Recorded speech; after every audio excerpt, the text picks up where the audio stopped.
If your child is suffering from ADD, ADHD, stop and watch this video. ADD, ADHD, an acronym stands for Attention Deficit Disorder, Attention Deficit Hyperactivity Disorder. It's basically a neurological disorder that affects and the symptoms are really around being able not to concentrate, excessive energy, and impulsiveness as well. The side effects or the symptoms really that you get from such a disease is the difficulty to concentrate. Kids become quite impatient. They're all over the place. You can't focus on one specific task.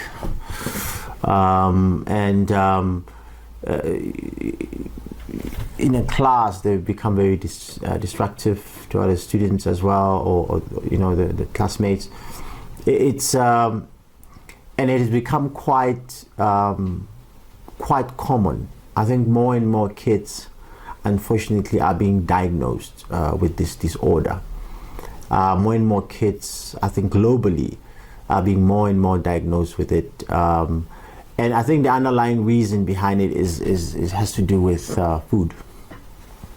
If you remember the segments where we talk about you are what you eat, this is exactly one of the situation. It has become more and more common disease over the past decades.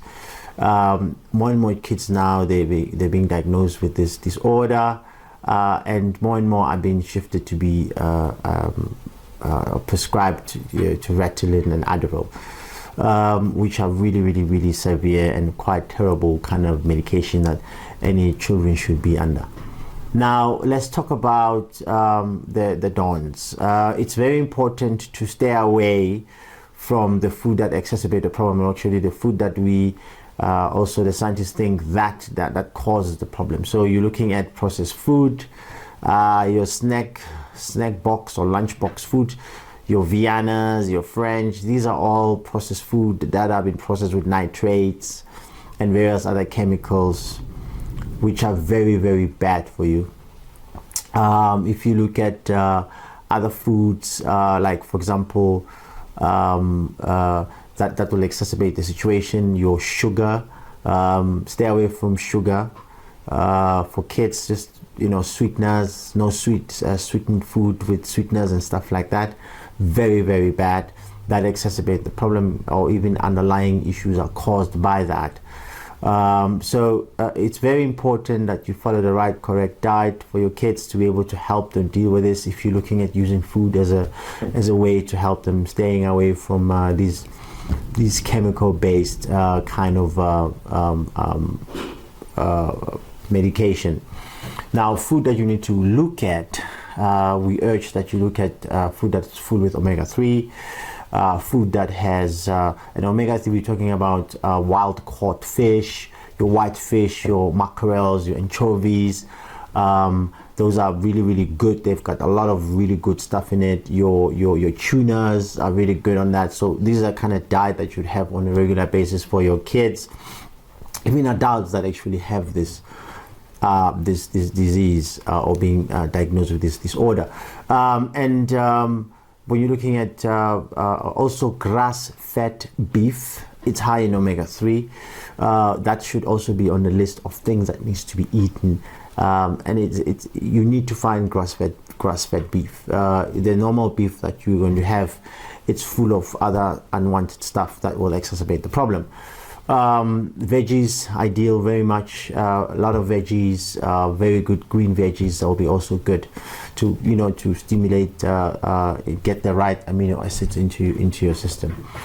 And when you're looking at supplements, you're looking at things like fish oil will be good.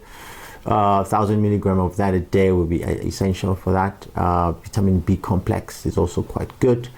Your